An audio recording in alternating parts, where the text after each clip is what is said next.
Hi, this is Fizi Pro 3 channel. In today's video, I will show you how to mute someone on Instagram. Before you get started, don't forget to subscribe and turn on the notification to keep you updated about this channel.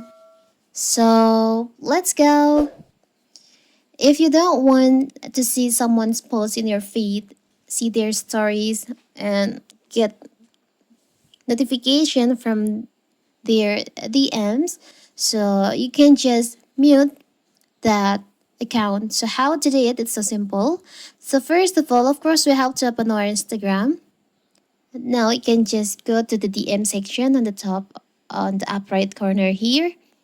You can mute their message. You can choose on the account that you want to remove. You want to mute. For the example, I will choose this one. You can just tap and hold on the account here until you see there is a pop-up option appear on your screen like this.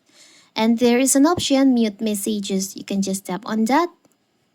You can choose the time range for 1 hour, for 8 hour, 24 hour, or until you change it.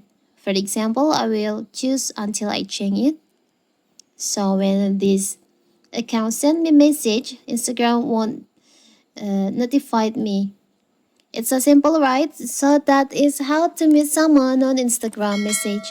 Don't forget to like and subscribe and turn on the notification to keep you updated about this channel. Thank you and see you.